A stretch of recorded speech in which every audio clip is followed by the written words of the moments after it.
Graças a Deus por estarmos mais uma vez aqui para juntos nós estarmos meditando nas Escrituras Sagradas.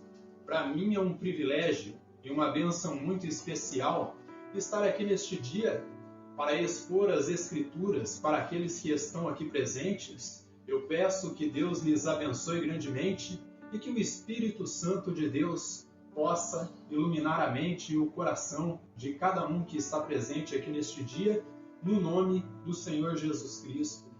Para mim também é um privilégio e uma bênção muito especial estar me dirigindo àqueles que vão nos ouvir através do YouTube. Eu peço que Deus lhes abençoe grandemente também e que vocês possam ter um ótimo aproveitamento aí da exposição da Palavra de Deus, que o Espírito Santo possa estar aí abrindo o entendimento de cada um.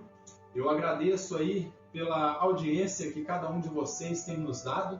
Não se esqueça aí de deixar o seu like ou o seu dislike, você tem toda a sua liberdade. Deixe um comentário aí, nem que for um Deus abençoe, ou alguma coisa aí que você entendeu da exposição da Palavra de Deus, porque isso aí é muito importante para nós. E eu peço que você compartilhe com o máximo de pessoas que você puder, para que essa mensagem possa aí chegar ao maior número de pessoas e assim como abençoou a você, possa abençoar mais pessoas também.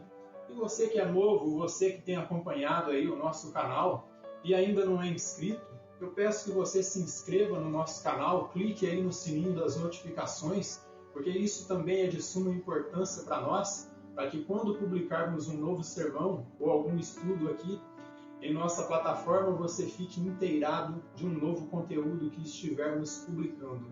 Então fica aqui o meu agradecimento a cada um de vocês e que Deus lhes abençoe grandemente e que o Espírito de Deus possa ir falando ao coração de cada um, tanto os presentes quanto aqueles que futuramente, através do YouTube, vão chegar ao conhecimento deste sermão. Então, sem mais delongas, quem estiver com a sua Bíblia, abra comigo aí no livro das Revelações, no capítulo 8, no capítulo 10, corrijo. Então você que estiver com a sua Bíblia, abra comigo aí no capítulo 10 do livro das Revelações, do versículo 8 até o 11. Será a última parte da exposição aqui do capítulo 10 do livro das Revelações. Deste modo, é a última perícope aqui deste capítulo. Então você que está com a sua Bíblia, abra comigo no capítulo 10 do livro das Revelações, a partir do versículo 8 até o versículo 11, como dito aí, a última perícope deste capítulo. Então, lemos assim a palavra de Deus. A voz que eu ouvi vinda do céu e estava de novo falando comigo e dizendo: vai e toma o livro que se acha aberto na mão do anjo, em pé sobre o mar e sobre a terra. Fui, pois, ao anjo, dizendo-lhe que me desse o livrinho. Ele então me falou: toma-o e devora-o, certamente ele será amargo ao teu estômago, mas na tua boca doce como mel. Tomei o livrinho da mão do anjo e o devorei, e na minha boca era doce como mel. Quando, porém, o comi, o meu estômago ficou amargo. Então me disseram, ou seja, Deus aí em sua tripla personalidade, Pai, Filho e Espírito Santo, disse para o apóstolo João: é necessário que ainda profetizes a respeito de muitos povos, nações, línguas e reis. Amém? Lemos até aqui a palavra de Deus. Então que o Espírito Santo ilumine os nossos corações neste dia para compreendermos a sua palavra. Então João ele recebe a ordem divina, meus irmãos, de ir até o anjo que estava ali em pé sobre o mar e sobre a terra. Esse anjo ele trazia uma urgente mensagem que seria dirigida a toda a humanidade, a todo o planeta Terra. Por isso que ele está sobre o mar e sobre a terra, porque isso aí indica que sua mensagem é para o planeta Terra completo, para todos os seus habitantes. O apóstolo ele recebe o chamado divino do Senhor Jesus, e esse chamado, meus irmãos, é uma confirmação do ministério profético do apóstolo João.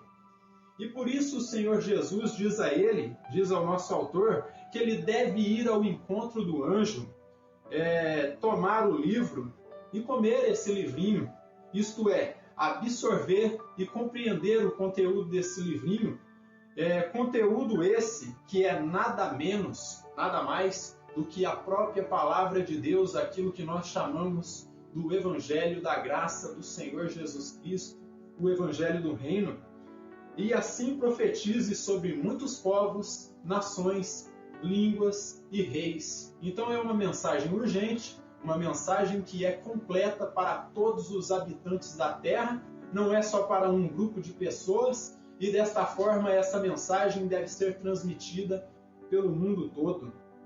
Então, uma mensagem sobre o mundo inteiro. E isso reflete, meus irmãos, o que foi dito pelo nosso Senhor e Salvador Jesus Cristo no dia da sua ascensão. No dia que ele subiu o assunto aos céus ali, pouco antes ali dele subir ao céu, ele se dirige aos seus apóstolos ali, seus discípulos, no capítulo 1 e versículo 8 de Atos, e ele os comissiona a pregar o Evangelho a toda criatura.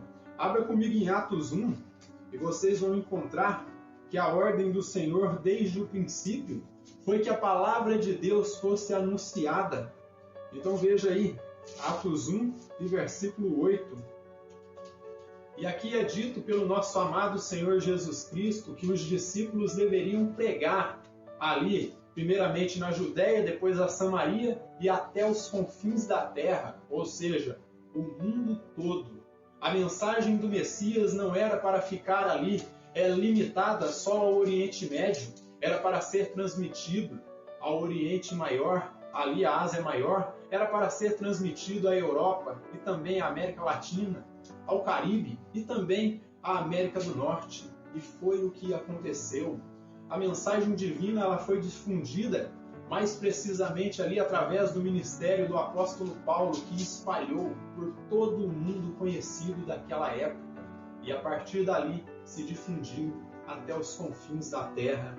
E veja aí Atos 1:8, mas recebereis poder ao descer sobre vós o Espírito Santo e sereis minhas testemunhas, tanto em Jerusalém como em toda a Judéia e Samaria e até os confins da terra. Então não era para ficar ali limitada ou situada ao núcleo ali da Judéia, mas era para ser transmitida até os confins da terra. Portanto, o conteúdo da mensagem do Messias, meus irmãos, as boas novas, que nós chamamos de evangelho aí, tem a comissão de ser pregado no mundo todo para que então o nosso Salvador retorne. Veja o que diz aí Mateus 24:14. Vocês vão encontrar algo mais aqui a respeito disso. Enquanto isso, eu vou dando escrituras aí para que vocês estejam tendo uma base escritural para responder o porquê que o Evangelho do Reino, o Evangelho da graça do Senhor Jesus Cristo, ele deve ser pregado ao mundo todo para que o Messias retorne. Vejam bem o que diz aqui, e será pregado este Evangelho do Reino por todo o mundo, para testemunho a todas as nações, então virá o fim. Então esse Evangelho do Reino, esse Evangelho da graça do Senhor Jesus Cristo vai ser pregado no mundo todo. E eu creio, meus irmãos, que essa mensagem divina ela vai ser difundida mais precisamente aí no ministério das duas testemunhas, que vem no próximo capítulo aí que nós vamos estar estudando, que é o capítulo 11. Quando esses dois homens aí no futuro eles estiverem pregando o Evangelho do Reino do nosso Senhor Jesus Cristo, aí pelo mundo todo, ele vai confrontar primeiramente a igreja do Senhor e Salvador Jesus Cristo, que caiu em pecado.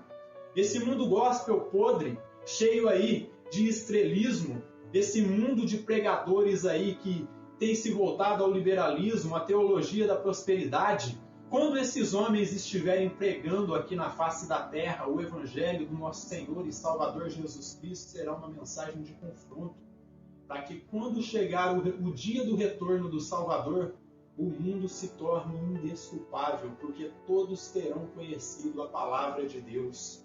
Então entendam, vem vindo aí algo, vem vindo um trabalho extraordinário através desses dois homens, que será o trabalho de medir a casa de Deus. E todos aqueles que não forem sinceros, eles vão espirrar, eles não vão ficar, porque não estarão aptos para ouvir todo o conteúdo que esses homens estarão pregando. Então é necessário que o Evangelho seja pregado no mundo todo, para que então o Salvador retorne. E para fazer esse trabalho, meus irmãos, João ele teve que ir até o anjo, pedir que o anjo lhe ministrasse a revelação de sua mensagem urgente, ele comesse esse livrinho, absorvesse seu conteúdo e então pregasse. Foi por isso que João teve autoridade para escrever o livro das revelações. E o irmão Grant Osborne, ao comentar a respeito aqui dessa perícope, ele disse algo interessantíssimo e eu gostaria de compartilhar com vocês aqui. Ele diz assim, portanto, comer o rolo significa levar a sério essa mensagem, internalizar a profecia e pô-la em prática. E o que Grant Osborne quer dizer com internalizar essa mensagem?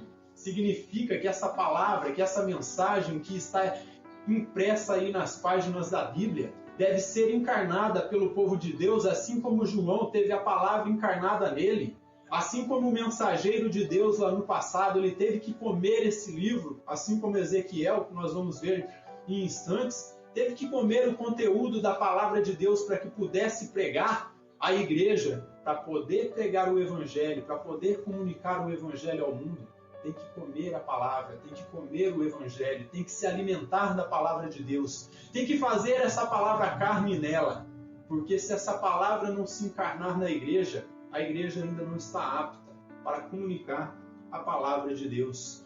Nos versos 8 e 9, nós encontramos aí que João ele recebe a ordem de tomar o livrinho e comê-lo, pois a palavra deveria se tornar parte dele. O apóstolo deve pedir ao anjo que lhe comunique aí essa mensagem, para que ele a absorva e pregue às nações. Portanto, como dito na exposição passada, no início aqui do capítulo 10, eu digo para vocês, esse livrinho que esse anjo vem aberto em suas mãos, não deve ser confundido com o livro selado com 7 selos, porque são coisas distintas. Ainda que esse livrinho ele tenha uma parte aí do plano divino, ele não é o mesmo livro ali dos 7 selos do capítulo 5. Desta forma, o livro selado com 7 selos ali do capítulo 5 é o livro que contém toda a história da humanidade, todo o plano da redenção. Agora, esse livrinho que vem aberto nas mãos do anjo aí é a comunicação do Evangelho do Senhor e Salvador Jesus Cristo. Era a revelação que estava vindo para o apóstolo João, para que ele comunicasse primeiramente aí a muitos povos, nações, línguas e reis, para que depois a igreja conhecesse a palavra e pudesse comunicar.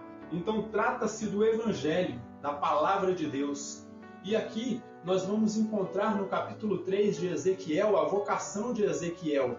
E Ezequiel ele recebe a mesma ordem do apóstolo João, a ordem de comunicar, a ordem de pregar o Evangelho, a ordem de falar a palavra de Deus, a ordem de comunicar este Evangelho, a ordem de falar a palavra.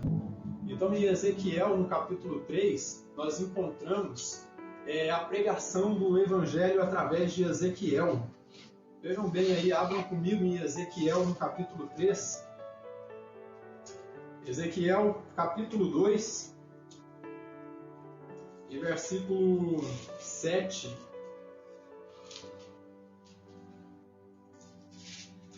Então, em Ezequiel, no capítulo 2 e versículo 7, nós encontramos aí a vocação do profeta Ezequiel. E aqui ele recebe a mesma ordem do apóstolo João. Vejam bem o que nós encontramos aqui. Então, em Ezequiel 2, a partir do versículo 7 até o capítulo 3, do versículo 1 ao 4. E diz assim, Deus falando a Ezequiel, mas tu lhes dirás as minhas palavras, quer ouçam, quer deixem de ouvir, pois são povo rebelde. Então vocês notem que aqui Deus já começa falando para Ezequiel que ele deve receber a palavra, ele deve comunicar essa palavra, mesmo que não os ouçam. Israel havia se tornado casa rebelde, adorando os Baalins, adorando falsos deuses, mas mesmo assim Deus está falando, comunica a palavra para eles, porque alguns vão entender, então deve ser comunicada. E no verso 8, tu, ó filho do homem, ouve o que eu te digo, não te insurjas como a casa rebelde, abre a boca e come o que eu te dou. Então ele está falando para Ezequiel, não seja rebelde como o povo de Israel. Eu estou trazendo o pão espiritual para vocês, que é a palavra de Deus. Então, Ezequiel, come a palavra, abre a tua boca, come a palavra e depois você comunica a palavra para esse povo rebelde. E veja o que está dito aqui no verso 9. Então vi, e eis certa mão estendida para mim, e nela se achava o rolo de um livro. Estendeu-o diante de mim, e estava escrito por dentro e por fora. Nele estavam escritas lamentações, suspiros e ais. Ainda me disse, filho do homem, come o que achares, come este rolo, vai e fala à casa de Israel. Então abri a boca, e ele me deu a comer o rolo. E me disse, filho do homem, dá de comer ao teu ventre, enche as tuas entranhas deste rolo que eu te dou. E eu o comi, e na boca me era doce como mel. Disse-me ainda, filho do homem, vai, entra na casa de Israel e dize-lhes as minhas palavras. Então aqui fica claro que tanto este rolo que Ezequiel comeu, quanto o rolo que o profeta João aqui, o apóstolo João, ele come, tem a ver com a palavra de Deus, tem a ver com o evangelho da graça, o evangelho do reino de Deus. E no Salmo de número 119, e versículo 103, nós encontramos aí que a palavra de Deus ali é mais doce do que o mel. Isso o salmista Davi nos informa. Vejam bem aí o Salmo 119, que é um salmo totalmente voltado para a palavra de Deus. E diz aqui, Salmo 119, e versículo 103, que nos diz da seguinte maneira, prestem bem atenção aqui no Salmo de número 3, no Salmo de número 119 e versículo 103. Então, o Salmo 119 e versículo 103. Diz assim, quão doces são as tuas palavras ao meu paladar, mais que o mel à minha boca. Por meio dos teus preceitos consigo entendimento, por isso detesto todo o caminho da falsidade. Então o salmista Davi ele vem nos informar que a palavra de Deus ela é doce ao nosso paladar. E deste modo, é doce ao paladar do apóstolo João, é doce ao paladar da igreja, ao nosso paladar, pois revela o triunfo da igreja. Mas por outro lado, ela também é amarga, pois também revela tudo que a igreja primitiva passou, pois revelam também os sofrimentos e a rejeição que os crentes primitivos passaram, e aqueles sofrimentos e rejeição que nós haveremos de passar também no futuro. Ela também se torna amarga, meus irmãos.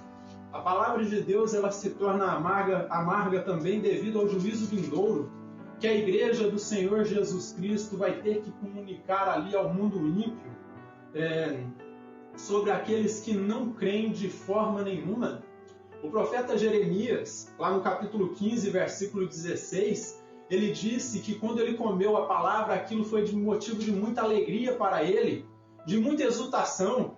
Só que vocês veem que à medida que Jeremias começou a pregar, muitas tribulações lhe sobrevieram. Jeremias chegou a ser aprisionado dentro de um poço e desta forma, ali, muitos tormentos lhe sobrevieram, ao ponto de Jeremias ser chamado de um profeta chorão, porque chorava muito, e escreveu também um livro chamado Lamentações de Jeremias.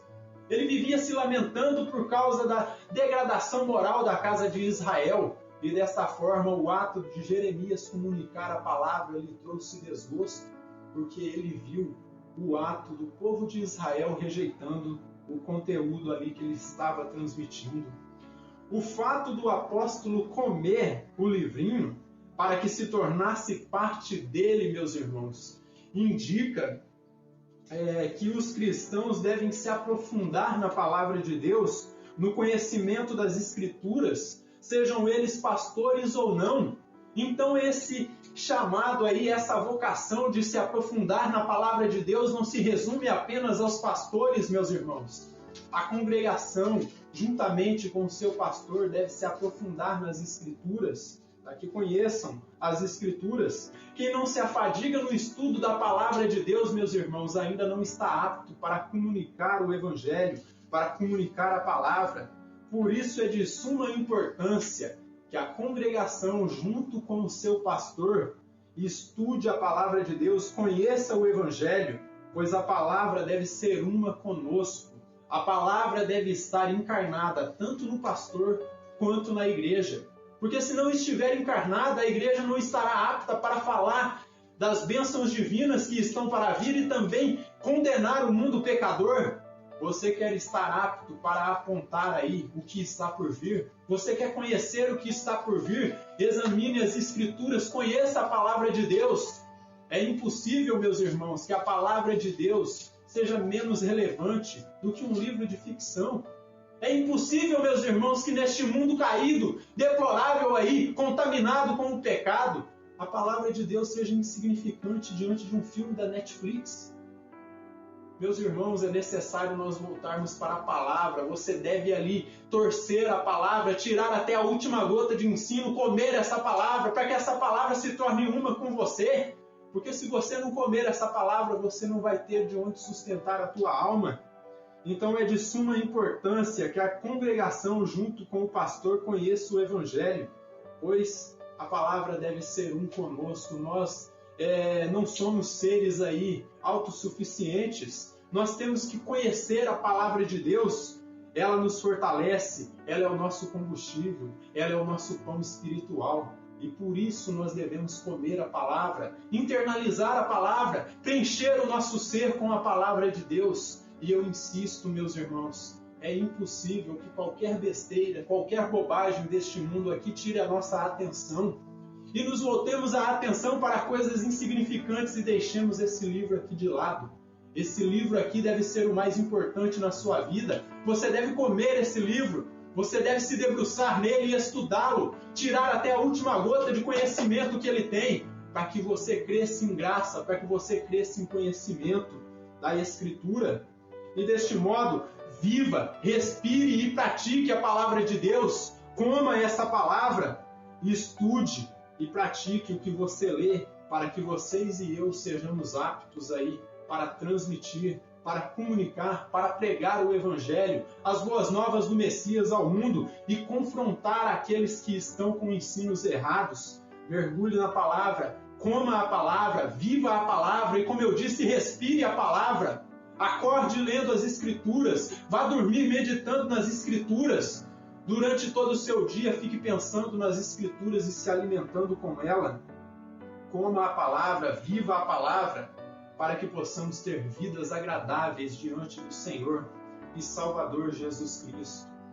O doutor Hernandes Dias Lopes, ao comentar aqui esses dois versos aí, o 8 e o 9, do livro das Revelações, no capítulo 10, ele diz algo aqui. Preste atenção nisto. Ó. É preciso interiorizar a mensagem, assimilá-la.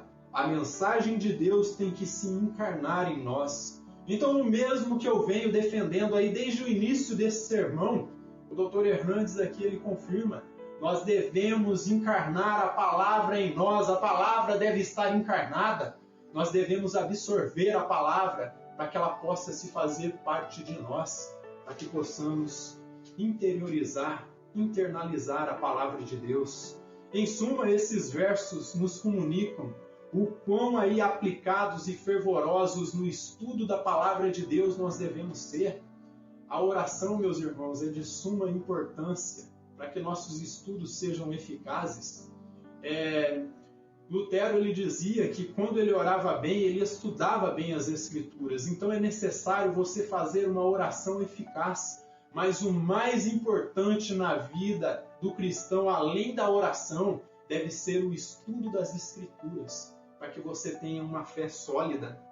Então, devemos ser aplicados e fervorosos no estudo das Escrituras, pois quanto mais nos aprofundarmos e criarmos raízes na palavra de Deus, mais a nossa fé vai se tornar aí evidente, mais a nossa fé vai se tornar sólida e mais conhecedores das verdades divinas seremos. E desta forma estaremos primeiramente aí, meus irmãos, vacinados e em segundo lugar, blindados contra as heresias e falsos ensinamentos que surjam em nosso meio pelo ataque aí de falsos profetas e falsos mestres. Então, se você conhece as Escrituras, meu querido, você jamais vai ser enganado. Você tem que ser como os crentes bereanos. Analise todas as Escrituras para ver se as coisas são de fato como estão sendo ditas. Porque se você não conhece as Escrituras, você vai ser um leigo da palavra de Deus. E você vai deixar de lado aí todo o fruto do trabalho dos nossos irmãos reformadores. Porque a principal luta de João Calvino, John Knox e ali Martinho Lutero, Ulrico Zwinglio, era que a palavra de Deus chegasse ao povo leigo, porque no período em que a Igreja Católica estava no controle da palavra de Deus, só os sacerdotes tinham conhecimento das Escrituras. Muitos de nossos irmãos do passado morreram para que esse livro chegasse em suas mãos. Então é necessário que você leia, que você coma essa palavra, que você dê valor, porque para que essa Bíblia chegasse até as suas mãos, muito sangue de mártires foi derramado, muitas pessoas foram queimadas, como Policarpo, em fogueiras, e desta forma eles lutaram aí para que a mensagem, a palavra do Messias chegasse até você. E muitas vezes você negligencia essa palavra de Deus, e desta forma deixa de lado, fica preocupado com contos da carochinha, com falsos profetas, com pregadores coachings, com evangelistas aí da teologia liberal, e desta forma vocês têm caído aí em degradação e desta forma têm se esquecido da palavra de Deus. Então se blinde aí com a palavra de Deus contra essas heresias e falsos ensinamentos de falsos mestres que aparecem no nosso meio. Portanto, firme-se em Jesus Cristo e na sua palavra. E nos versos 10 e 11, o apóstolo ele é advertido aí, meus irmãos, que a palavra de Deus ela é a coisa mais doce que um cristão vai conhecer aqui nesta terra, aqui neste mundo, mas também ela vai ser a coisa mais amarga que você vai conhecer também aqui neste mundo. Se por um lado ela é doce e satisfatória para o que crê, para aquele que crê, ela também trará uma sensação de desgosto, como eu disse aí, trouxe sensação de desgosto para o profeta Jeremias, que vivia pregando a palavra de Deus, ensinando o povo de Israel que estava caído aí na degradação espiritual aí, adorando falsos deuses, adorando imagens de escultura. E aquilo se tornou um desgosto para ele, porque quando pregava, o povo rejeitava e dava ouvidos aí a falsos profetas e não davam ouvidos a ele. Deste modo, trará uma sensação de desgosto quando percebermos que aquilo que é doce na nossa boca, para aqueles que rejeitam a palavra, é amarga feito fel. E isso para os homens ímpios que não se arrependem de seus pecados de nenhuma maneira. A palavra se torna amarga, meus irmãos, quando nós começamos a pregar o Evangelho a este mundo. E quando começamos a pregar o Evangelho a este mundo, saiba que isso vai atrair perseguição e ódio contra nós. Vocês acham que nós estaríamos livres da perseguição? Que isso aí ficou limitado só aos nossos irmãos mártires? Saiba que os cristãos têm sido odiados mundo afora. E muitas vezes, pessoas que defendem coisas que são antibíblicas, eles confrontam os crentes e dizem que nós estamos querendo tirar o livre-arbítrio deles. Mas a realidade é que o ser humano, quando caiu no Éden, ali em pecado, ele perdeu o livre-arbítrio. Eu desafio a você que está defendendo aí que você tem livre-arbítrio, para de pecar que eu quero ver. Para de pecar e escolhe parar. Mostre para mim o teu livre-arbítrio, que eu vou mostrar para você que você tem livre agência, que você tem aí como ir e vir. Você tem a sua liberdade de andar para lá, para cá, escolher usar uma gravata vermelha ou azul, de qualquer outra cor. Você tem a sua liberdade de escolher casar com esta ou com aquela mulher, ou com este ou com aquele homem. Você tem a tua liberdade de escolher se relacionar aí com outro homem, se você é um homem. Você tem sua liberdade de fazer o que você quiser. Uma mulher tem liberdade de se relacionar com outra mulher, mas saiba que isso não é livre-arbítrio, isso aí é livre-agência. Você não consegue escolher parar de pecar. Você continua pecando, você continua se afogando no seu pecado e desta forma acha que você tem livre-arbítrio, você não está escolhendo, você foi escolhido e desta forma cada um foi escolhido para um fim. O proverbista ele diz que o ímpio foi escolhido para o dia da calamidade, mas o justo para o dia da bênção. Desta forma, entenda que da mesma forma que Deus separou vasos de honra, tem vasos de ira aí. Eu falo isso com toda certeza. Ele amou todo mundo, meus irmãos, mas nós devemos entender que todo mundo é esse que ele está falando. É todo mundo que se arrepende do seu pecado. Todo mundo que continuamente segue arrependido de seu pecado e crê em Jesus. Todo mundo que segue arrependido de seus pecados e segue crendo continuamente no Senhor Jesus. É todo mundo que deixa de se embriagar com o vinho, onde há ira, onde há contenda, e começa a se embriagar com o Espírito Santo, ser preenchido com o Espírito Santo. E dessa forma ele vai ter autoridade para transmitir a palavra de Deus. Então saiba que quanto mais nós transmitimos a palavra de Deus, isso vai atrair uma sensação de desgosto para nós, uma sensação de amargor ao nosso paladar para aqueles que rejeitam a palavra. Será amargo feito fel, e isso para os homens que não se arrependem de seus pecados. A palavra se torna amarga quando começamos a pregá-la, e isso irá atrair primeiramente sofrimento, separação, perseguição, e esteja preparado para isso, que pode atrair até martírio. E tudo isso a Escritura, meus irmãos, nos revela que esse é o caminho para a glorificação.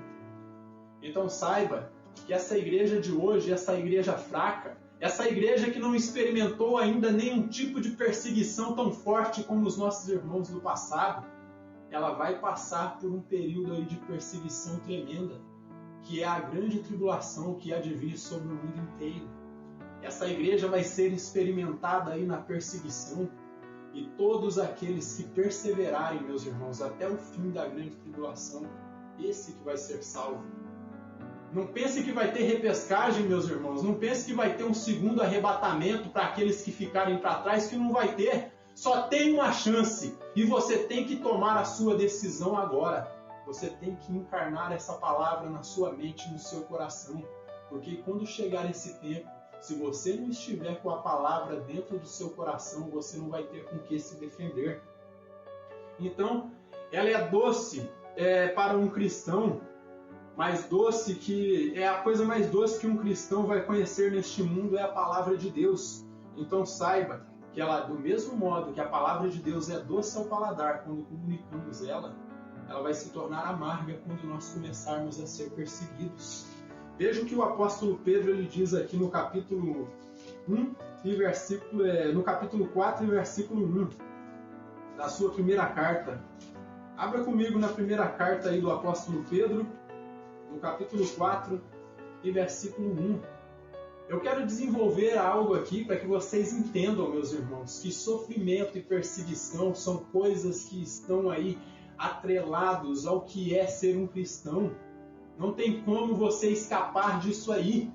Por isso que você tem que estar preparado, porque se os cristãos do passado sofreram, essa igreja de hoje, essa igreja sofisticada, essa igreja fraca, vai ter que sofrer um pouquinho também, porque seria injusto diante de Deus só os nossos queridos irmãos do passado, só os santos do passado sofrerem e essa igreja aqui só ficar no oba-oba. Saiba que não é isso que a palavra de Deus está dizendo. A palavra de Deus está dizendo que a igreja tem que ficar preparada para a grande tribulação, porque ela está vindo.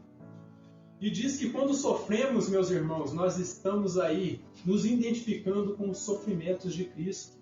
Veja o que diz Pedro aqui, na sua primeira carta, no capítulo 4, versículo 1.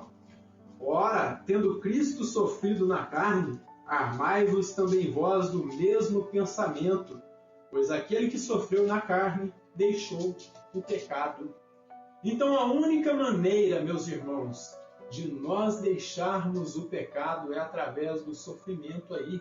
Da mesma forma que Cristo sofreu, a igreja vai sofrer. Da mesma forma que Cristo padeceu perseguição e foi odiado pelo mundo, saiba que você, cristão, vai ser odiado pelo simples fato de ser um cristão. Deste modo, a Escritura nos ensina que o caminho para a glorificação é o caminho do sofrimento. E nós seguimos aqui, do versículo 12 até o 19, da primeira carta aí do apóstolo Pedro. Veja o que ele diz aqui, Os sofrimentos por Cristo é um privilégio glorioso.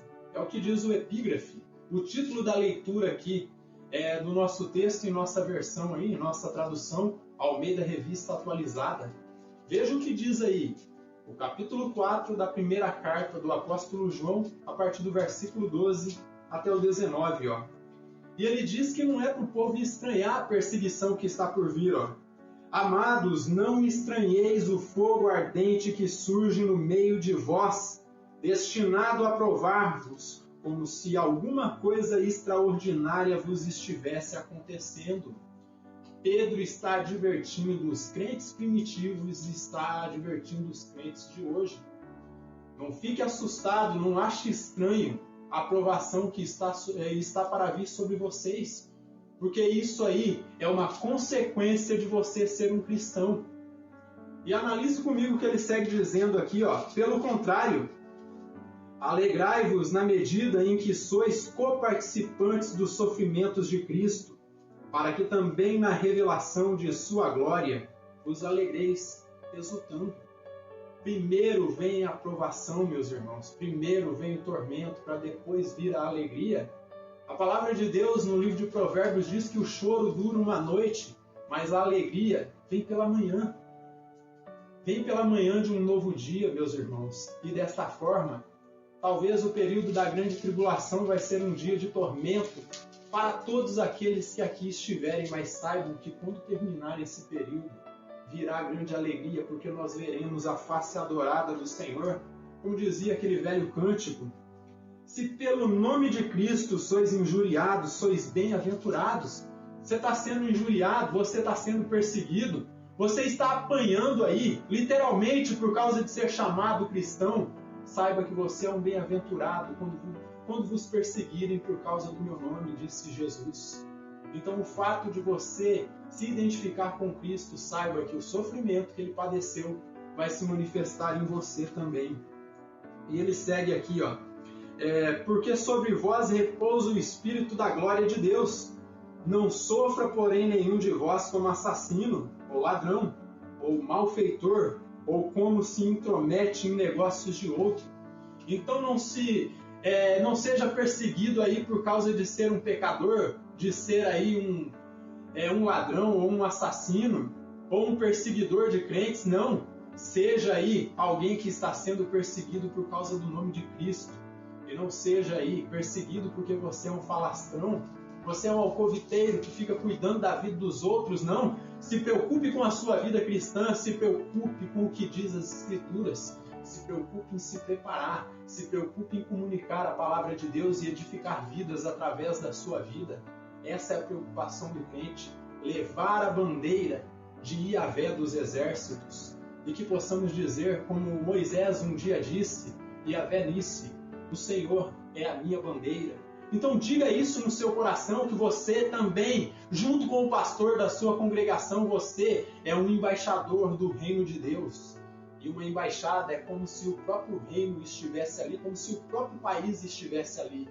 Então tudo que tem no país que você é embaixador, você tem que refletir ali. E dessa forma, se você diz que você é um embaixador do reino de Deus, você tem que refletir o reino de Deus aqui nesta terra. E segue aí, Mas se sofrer como cristão, não se envergonhe disso, antes glorifique a Deus com esse nome, porque a ocasião de começar o juízo pela casa de Deus é chegada. Vocês lembram que no início eu falei das duas testemunhas? E quando eles começarem a pregar, saiba que o juízo da sua pregação não vai começar pelo mundo, vai começar pela igreja. Eles vão começar a apontar o erro de cada pastor corrupto que tem aqui neste mundo. Cada pastor da teologia da prosperidade que introduziu doutrinas estranhas no meio do povo de Deus e está encaminhando gente para o inferno. cada pastor corrupto que está preocupado só com enriquecimento, preocupado com dinheiro e não está preocupado com as almas. Malditos pregadores, malditos pastores que ensinam a teologia da prosperidade. Eu posso dizer para vocês que a teologia da prosperidade é uma desgraça que veio para deturpar todo o evangelho do Senhor e Salvador Jesus Cristo, e junto a ela a teologia liberal, que veio aí desconstruindo todo o ensino que os nossos queridos apóstolos e profetas trouxeram, todo o ensino que custou a vida para eles. Agora esses teólogos de Araque vêm aí tentando desconstruir. Saiba, meus irmãos, que todos esses teólogos aí, tanto da prosperidade quanto liberais, eu desejo do fundo do meu coração que a língua deles apodreça e que eles calem as suas bocas malditas e parem de falar. Porque quanto mais falam, mais empurram pessoas para o inferno. Muitas pessoas podem dizer, mas hoje tem muitas igrejas aqui no Brasil, igrejas estão cheias, o mundo tem se tornado cristão. Será que isso aí é motivo de saúde, como dizia o Dr. Carlos Augusto Vailate? Ou será que isso aí é um inchaço? Será que as igrejas estão infladas porque estão aí cheias de pus, estão doentes por causa de um evangelho totalmente corrompido? Estão todas aí apodrecidas por dentro. Aparentemente estão bonitas, frondosas aí, gordas, como dizia Paulo Júnior, mas entenda que talvez toda essa gordura aí reflita, não saúde, mas reflita doença. O fato de terem igrejas aí cheias de gente, isso não significa que estão cheias de eleitos. Isso não significa que ali estão todos salvos. Isso daí talvez signifique um inchaço. Analise o que está sendo pregado na tua igreja. Está sendo pregado aí o evangelho da graça do Senhor Jesus Cristo. O pastor da sua congregação fazia como o reverendo Billy Graham, colocava a cruz em suas pregações, colocava a cruz em seus sermões. O teu pastor tem falado de Jesus, o teu pastor tem falado aí de arrependimento, o teu pastor tem falado aí do fogo do inferno, ele tem falado da condenação eterna. Se só tem falado de prosperidade, só tem falado aí de libertinagem, saiba que você está ouvindo um falso pastor, você está ouvindo um falso mestre, um falso profeta. Esse daí não é um pastor verdadeiro. E você deve procurar não a igreja mais próxima da tua casa, você tem que procurar a igreja mais próxima da Bíblia, das Escrituras. Então saiba que o sofrimento, ele é algo que nos conduz aí para a glorificação. Deste modo, meus irmãos, desconfie aí de pregadores que vêm dizendo que quando você se torna um crente, um cristão, seus problemas estarão acabados. Desconfie. Saiba que os meus e os seus problemas, meus irmãos, por hora não vão acabar. Ao contrário, os meus problemas e os teus problemas só vão piorar daqui para frente. Eles não vão acabar, pelo contrário, à medida que o cristão comunica a palavra de Deus, o evangelho, ao mundo pecador, a dor, a perseguição, o sofrimento, a separação, a discórdia, tudo isso vai aumentar. Por isso, queridos amigos, como eu disse aí, desconfie de pregadores que vêm dizendo que quando você se tornar um cristão, todos os seus problemas estarão aí resolvidos, seus problemas terão acabados. Então desconfie deles. Por isso, se fundamente na palavra, porque essa não é a verdade, isso que eles estão dizendo aí. Desconfie de pregadores que dizem que tudo vai dar certo na sua vida, porque essa não é a verdade. Vai falar isso para o apóstolo Paulo, meus irmãos, que tantos martírios sofreu quando estava aqui nesta terra, quantos açoites, e por fim ele perdeu a sua cabeça, foi degolado. Vai falar disso aí, que tudo vai dar certo na sua vida, para o apóstolo João, que quando escreveu esse livro estava preso na ilha de Patmos, exilado, com a sua idade de 90 anos, já um idoso, e estava ali necessitado de tantas coisas, sofrendo em uma prisão. Então desconfie de pregadores que vêm dizendo aí que se você se tornar um cristão, seus problemas terão acabado, porque essa não é a verdade, meus irmãos. De fato, a palavra é doce como mel nas nossas bocas, só que por outro lado, meus irmãos, como dizia o saudoso Dr. Soto, Não pense que Cristo disse para você aí, tome seu ramalhete de flores e siga-me. Não. Ele disse, tome a sua cruz e me siga. Ele dizia o seguinte, no mundo tereis aflições, mas tendes bom ânimo, porque eu venci. Jesus, ele disse, tome a sua cruz e me siga. Portanto, entenda, a palavra, ela é um refrigério para as nossas almas, meus irmãos. Mas não estamos isentos aí, como eu disse, de problemas de todos os tipos, de frustrações, angústias e sofrimentos. De onde que foi que João escreveu esse livro do Apocalipse, esse livro das Revelações?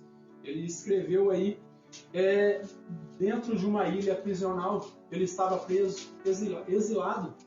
Então, saibam que João é uma prova cabal disto, que o sofrimento é uma consequência de sermos cristãos.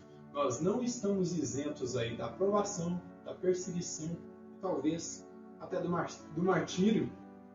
Então, as provas são o gosto amargo do preço que se recebe de tomar o nome de Cristo, de levar o nome de cristão. O preço de se receber a Cristo e sua palavra. O amargo de levar o nome de cristão. Se Cristo foi perseguido, meus irmãos, saibam que vocês e eu vamos ser perseguidos também. As provas, elas virão, vão doer. O diabo vai bater implacavelmente, porque ele vem de forma implacável. Ele nos tenta todos os dias, tentando nos levar a pecar. Mas o meu conselho para vocês, descansa no Senhor, entrega teu caminho para Ele. As provas virão, vão doer, mas saiba que Jesus Cristo, Ele está no controle de tudo e de todos. Ele vai nos dar condições para suportarmos o que está por vir, mas é necessário que a palavra se encarne em nós. Por isso, entrega teu caminho, confia nele, e o mais ele fará.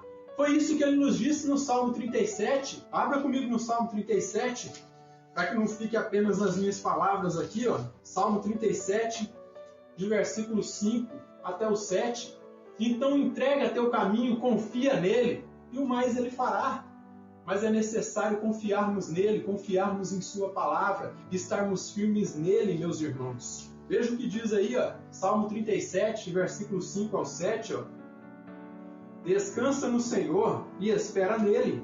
Não te irrites por causa do homem que prospera em seu caminho, por causa do que leva a cabo os seus maus desígnios. Muitas vezes nós olhamos aí para o mundo e parece que os ímpios estão prosperando, meus irmãos. Não fique irritado com isso. Não fique irritado porque aparentemente o homem ímpio está prosperando, mas saiba que a sua prosperidade um dia vai ter um fim. Um dia a calamidade vai vir sobre eles. E veja o que está dito aqui, deixa a ira, abandona o furor. Ele disse aqui, descansa no Senhor, espera nele. Não te irrites por causa do homem que prospera em seu caminho, por causa do que leva a cabo os seus maus desígnios. E o versículo 5, entrega o teu caminho ao Senhor, confia nele, e o mais ele fará. Fará sobressair a tua justiça como a luz e o teu direito como o sol ao meio-dia. Descansa no Senhor e espera nele. Não te irrites por causa do homem que prospera em seu caminho, por causa do que leva a cabo os seus maus desígnios. Então é necessário descansarmos no Senhor, entregarmos nossas vidas a Ele, para que Ele esteja no controle de nossas vidas. Que Cristo tem que estar entronizado no trono do teu coração. É Jesus Cristo que tem que estar sentado no trono do teu coração, não é nenhum homem aqui desta terra. Como eu disse para vocês, os pastores honestos ajudam muito se eles ensinarem e pregarem a palavra de fato como ela é. Não estar preocupado com contos liberais ou contos aí da teologia da prosperidade, mas pregar o evangelho sério, puro e simples. Então entrega teu caminho. Confia nele e o mais ele fará. Descansa no Senhor, porque ele é o nosso refrigério, sua palavra é o nosso refrigério. E o Simon Kistemaker, ao comentar aqui a respeito desses versos, ele diz o seguinte, mas tal pessoa deve ter absorvido totalmente a palavra, para que ela se torne parte inseparável do seu ser. Então eu deixo uma pergunta aqui na mente de cada um de vocês. A palavra tem se tornado parte inseparável de suas vidas, do seu ser? A palavra, a cada dia que você vai comendo ela, ela tem se encarnado em você, tem interiorizado, tem internalizado, tem se feito carne em você. Assim como João comeu desse livrinho, você tem que comer desse livrinho. Você tem que aplicar esse livrinho na sua vida. Você tem que absorver o conhecimento desse livrinho para que você possa se sustentar no meio da tribulação. E com isso, eu concluo aqui com algumas lições mais que esse texto, que essa perícope nos comunicam. Vemos nesse texto, meus irmãos, a importância da igreja comunicar o evangelho ao mundo. É a obrigação de todo cristão, meus irmãos. Comunicar as boas novas do reino de Deus, a palavra que nos deu vida, a palavra que nos edifica, a palavra que oferece aí arrependimento para este mundo caído, rendido e perdido no pecado. Essa é a palavra de Deus, doce na nossa boca, pois nos dá certeza de redenção. Mas o fato de vivermos e observarmos, obedecermos essa palavra, talvez torne nossos dias aqui um tanto amargos aqui neste mundo. Como dito, por causa da perseguição, por causa dos problemas, mas não podemos nos calar, é necessário profetizarmos sobre muitos povos, nações, línguas e reis, pois o mundo está envolto em densas trevas e está clamando por redenção. Há um vazio no peito dos homens, assim como dizia o salmista no Salmo 42, dizendo que um abismo clamava por outro abismo. Portanto, devemos entender que há um abismo, há um buraco imenso dentro do coração dos homens. Como eu disse, a Escritura no Salmo 42 nos diz que um abismo chama por outro.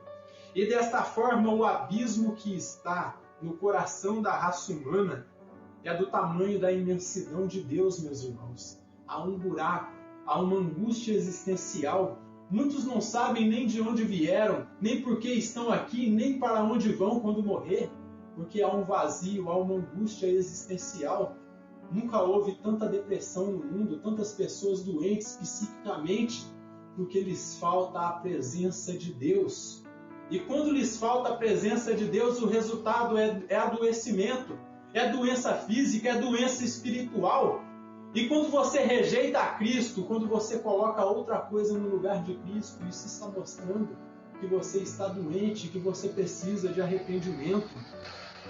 Então o vazio dentro do coração dos homens é do tamanho da imensidão de Deus, por isso é nosso dever comunicar o Evangelho a este mundo caído, depravado e rendido ao pecado.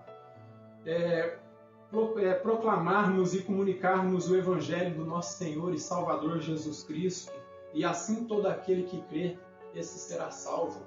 Mas outra coisa eu quero apontar para vocês aqui, que quando nós comunicamos o Evangelho, você, primeiramente, aí a sua ideia é que a salvação chegue até outras pessoas, mas quando você está comunicando o Evangelho, você está aí procurando a sua própria salvação.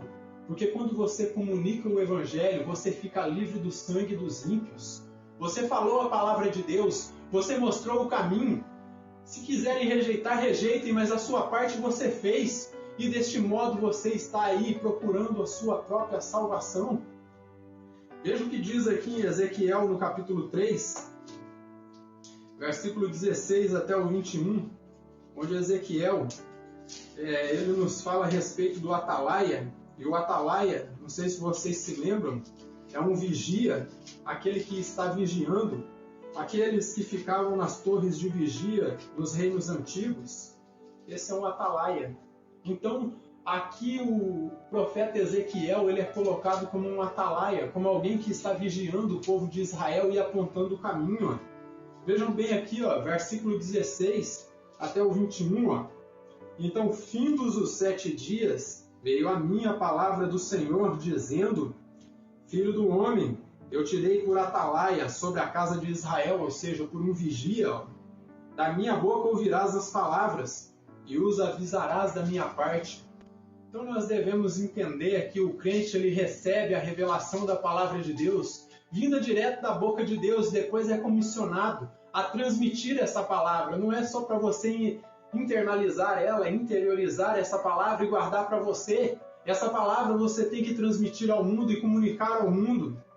E quando eu disser ao perverso, certamente morrerás, Deus fala isso na palavra de Deus, ó, e tu não avisares e nada disseres para o advertir do seu caminho, para lhe salvar a vida, esse perverso morrerá na sua iniquidade, mas o seu sangue da tua mão eu requererei. Isso aqui, meus irmãos, é muito duro de transmitir para todos os crentes, mas saiba, meus irmãos, você conheceu a palavra e você não está transmitindo a palavra de Deus, você não está comunicando este evangelho ao mundo, saiba que vai chegar o último dia, Deus vai requerer o sangue daqueles ímpios que, por conta de você não ter transmitido essa palavra, eles não chegaram ao arrependimento. Então, quando transmitimos a palavra de Deus, estamos buscando a nossa própria salvação. E diz aqui, ó, mas se avisares o perverso e ele não se converter da sua maldade e do seu caminho perverso, ele morrerá na sua iniquidade, mas tu salvaste a tua alma. Então você comunicou a palavra, o ímpio rejeitou, já não é mais problema teu. Você salvou a tua alma, a sua própria alma. Você fez o trabalho que Jesus te comunicou a fazer, que é transmitir a palavra de Deus. E desta forma, é necessário que comuniquemos a palavra de Deus. Mas se avisares o perverso e ele não se converter da sua maldade, do seu caminho perverso, ele morrerá na sua iniquidade, mas tu salvaste a tua alma. Também quando o justo se desviar da sua justiça e fizer maldade, e eu puser diante dele um tropeço, ele morrerá, visto que não o avisaste no seu pecado, morrerá, e as suas justiças que praticara não serão lembradas, mas o seu sangue da tua mão o requererei.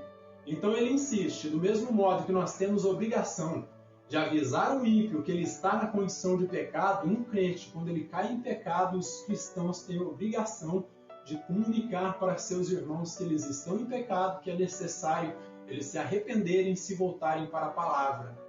E diz o próprio Jesus que se o seu irmão se arrepender, você ganhou o seu irmão. E dessa forma é necessário que nós entendamos que é de suma importância comunicarmos a palavra de Deus.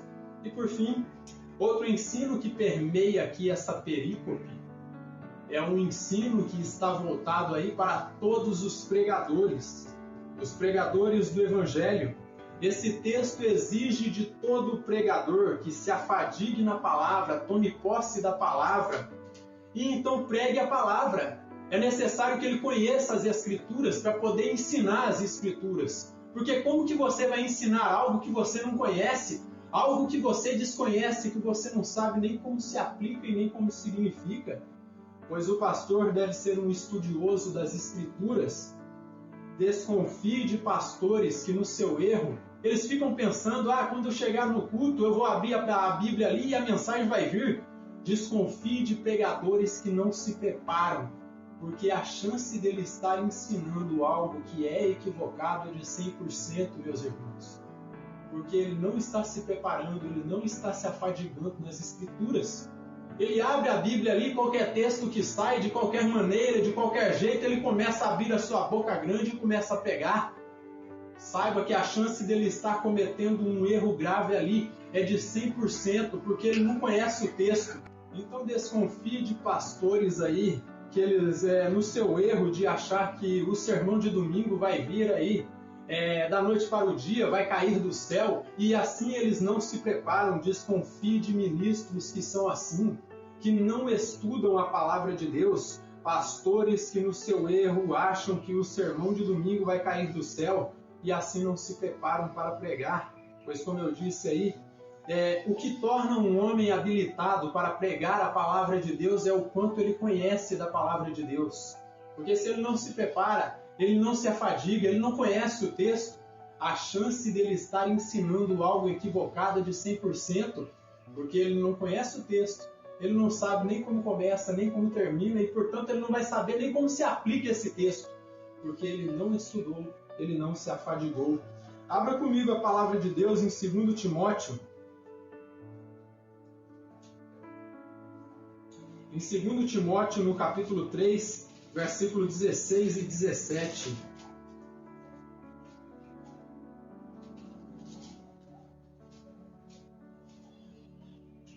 Abra comigo aí em 2 Timóteo, capítulo 3, versículo 16 e 17, que diz assim, toda a escritura é inspirada por Deus e útil para o ensino, para a repreensão, para a correção, para a educação em justiça. Então a palavra de Deus ela é inspirada pelo próprio Deus, diz o apóstolo Paulo, ela é útil para o ensino, para a repreensão, para a correção e para a educação na justiça, a fim de que o homem de Deus seja perfeito e perfeitamente habilitado para toda boa obra. Então, o que habilita um homem para que ele possa pregar a palavra de Deus é o quanto ele conhece da palavra de Deus. É o quanto ele se esmerou naquele texto que ele escolheu para expor para a sua congregação. Porque se ele não ler o texto, ele não explicar o texto, ele não aplicar o texto, ele não pregou. Ele fez qualquer coisa. Ele fez aí uma pregação motivacional. Algo aí que empolgou a congregação naquele momento, mas não trouxe nada de sólido. Então, pois a chance de um pastor despreparado estar ensinando algo equivocado é de 100%. Mas essa exortação, meus irmãos, ela não se resume apenas aí a mim e aos meus amigos pastores, mas ela se aplica ao cristão em geral, a todo cristão. Não sou só eu, como ministro do Evangelho, que devo aí me aprofundar na palavra de Deus. Cada um de vocês, como cristãos, tem o dever de se esmerar e conhecer as Escrituras. A devoção não deve terminar quando acaba o culto, mas ela deve continuar todos os dias da semana. Coma a palavra, medite na palavra, viva a palavra, ouçam sermões passados, revisite ensinos que já foram dados e assim você vai estar aprendendo. Estudem, se afadiguem e compreendam a palavra, pois o conhecimento, se não há atitude de quem crê, não faz sentido nenhum.